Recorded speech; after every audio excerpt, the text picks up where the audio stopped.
Well, hello, my friends. Those who don't know me yet.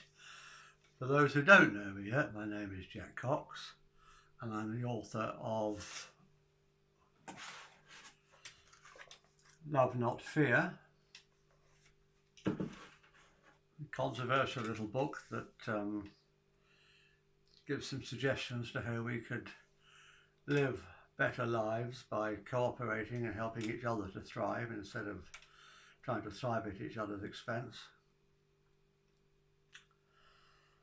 But before I get into that, there's just one little thing I want to say on behalf of my friend Juliet Yelverton, who I mentioned before. Now, she's a very lovely lady, and she lives down in Glastonbury. She does trauma healing, trauma therapy through her organisation that she calls Healing Waters. But that's not what I came to talk to you about today. She does something else as well, something she calls Healing Gardens. She runs a garden. She got this huge, great big garden, beautiful garden. She grows food for the community. And she grows loads and loads of food to give away. And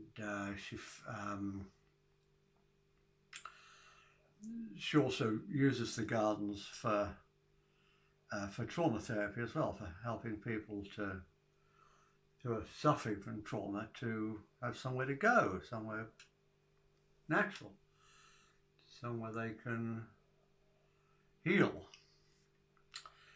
And she teaches organic gardening and no-dig gardening, and she runs the garden for wildlife as well.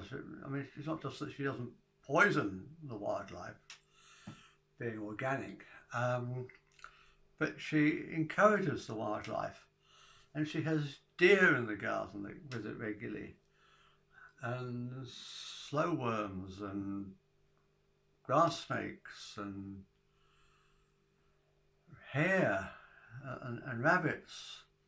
And rather than trying to fence them out, she just grows enough for everyone, enough for the wildlife and enough for the people that she feeds. She's doing really, really great work down there in Glastonbury, and I think we should all try to help her. And at the moment she's trying to raise the funds to put up a polytunnel so she can continue growing food all through the year and feeding people all through the year. And she's put up a GoFundMe type page, and I'm going to put the link down below to it, and please, please, please, please give generously to help her to help more people.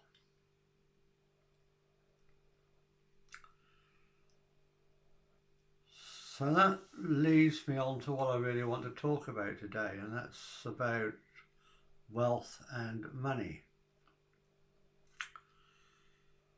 Juliet charges for her therapies, of course she does.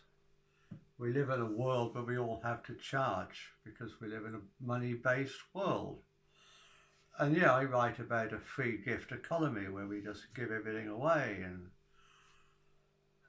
it'll be wonderful when we can bring it about, but I'm not suggesting we try to do it on a national scale or a worldwide scale at the moment. I'm just talking about small groups. But people misunderstand what I say, and when I talk about wealth being a good thing, and I thought you didn't like money, but wealth isn't money. They're two totally different things. I love wealth. I want us all to have more wealth. I want us all to help each other to thrive instead of trying to thrive at each other's expense.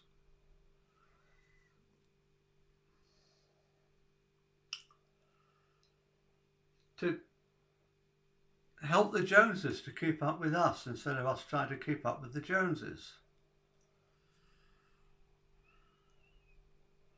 So I want us all to have more wealth. Wealth is wonderful. Wealth enables us to live life more fully, to give more, to contribute more to society. And that's certainly the way Juliet uses it.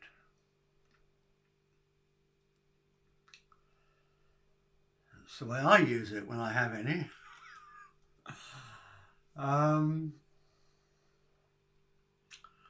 Money, on the other hand, is a very inefficient way of exchanging wealth. And it's a way that we've been using for thousands of years now. And it's led to all kinds of problems in our society. It's led to a mean society. A society where we have to put a value on everything, a number, give everything a number, to quantify everything.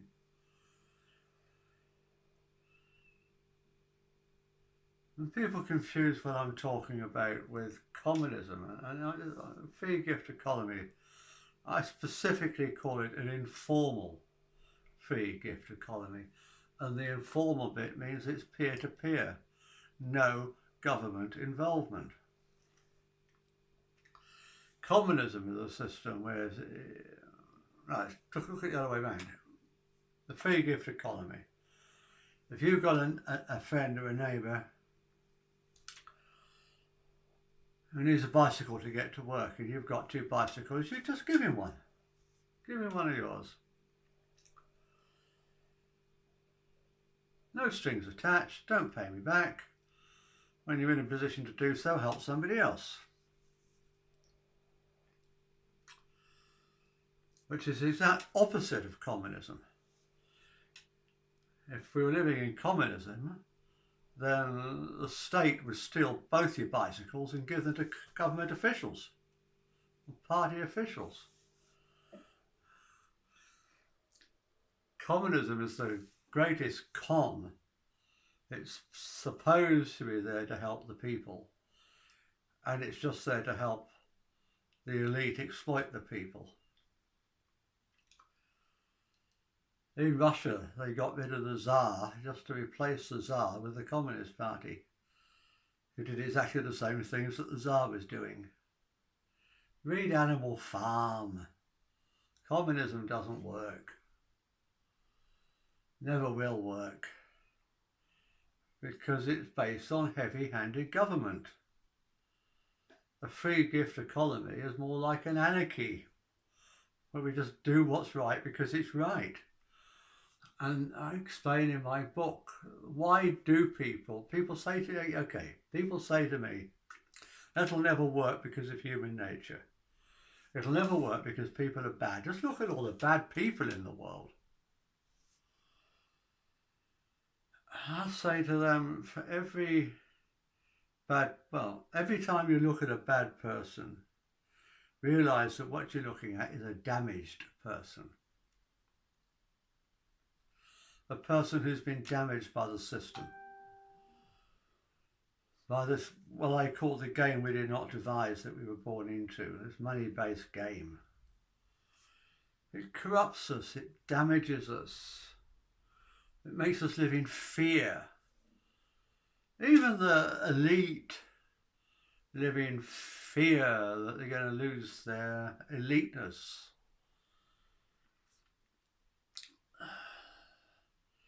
If we can take the fear out of life, if we know that everybody else has got our back, that nobody's out to screw us,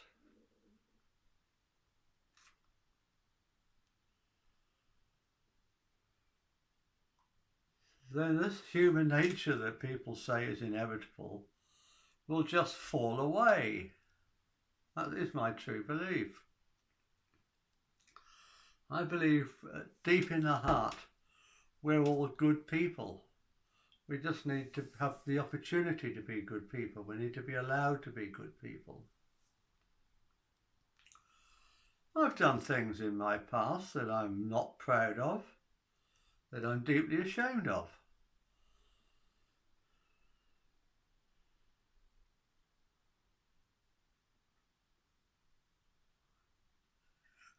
But I should never have been put in that position in the first place. I'm not making excuses. I did what I did. I'm sorry. And if I was put in the same position again now, I'd find more resourceful ways of dealing with it, based on another several decades of experience. But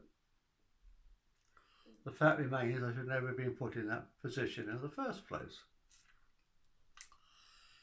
And everybody who's doing bad things to other people should never have been put in that position in the first place. Should never have been forced to live in fear. So I talk about lots of different ways that we can take the fear out of life for each other. Part of it means setting up a fairer type of government, a much smaller type of government, a much more accountable type of government. But most of it is just peer-to-peer stuff. It's how we treat each other on a daily basis.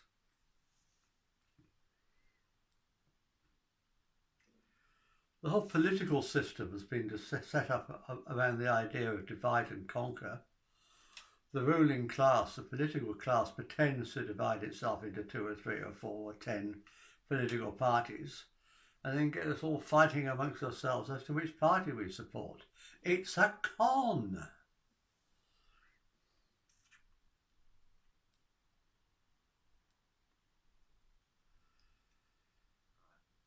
And at work, we all start competing and stabbing each other in the back and trying to be the one that gets promoted, the one that gets the supervisor's job or the manager's job, or whatever it happens to be. The whole system is set up. I'm not saying competition is wrong as such, as long as it's friendly competition. It's when it gets nasty. I'm certainly not saying we should take competition out of sport. I mean, that would be crazy. This idea of giving the losers a prize, it takes the incentive away. There's a lot of ideas that have just gone, good ideas that have just been taken too far. Competition is good as long as it's friendly. It's when it's cutthroat that we all start to live in fear. I had a school friend, David Kramer,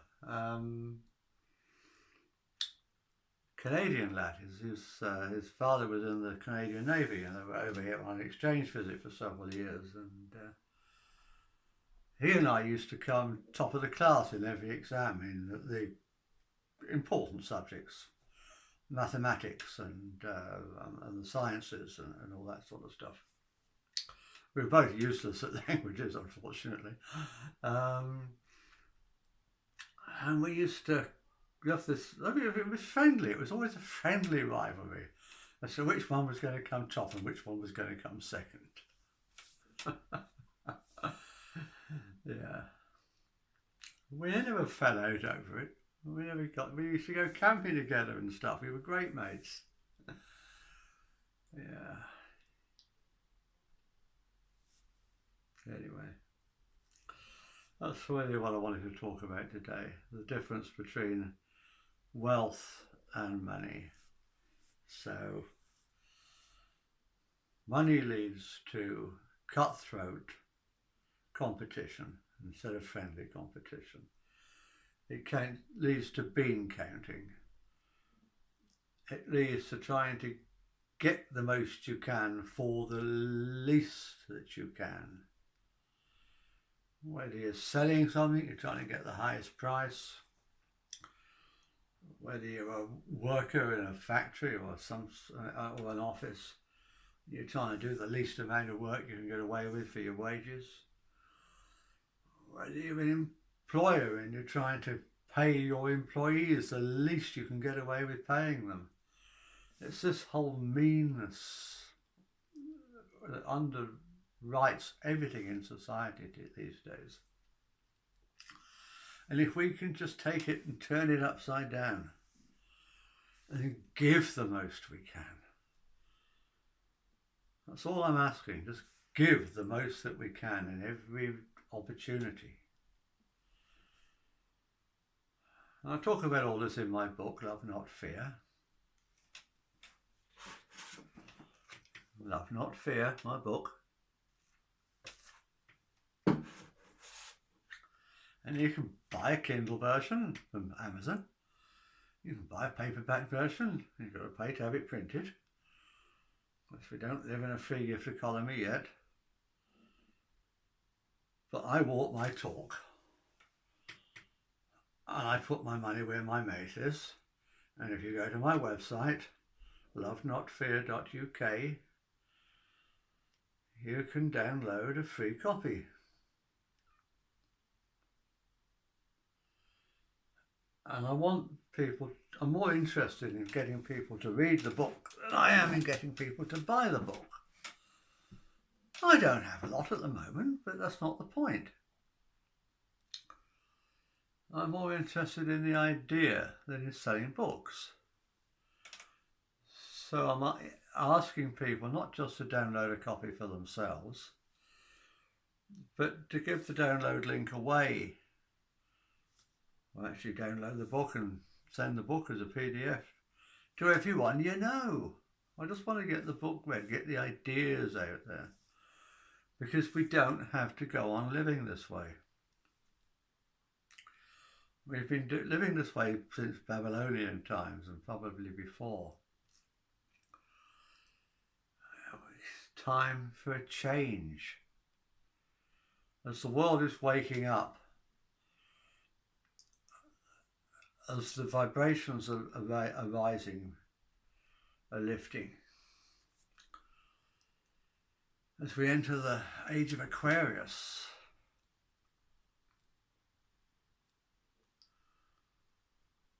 the time has come for a new paradigm where we all help each other to thrive. So that's it. Take care. Speak to you again next week. Namaste.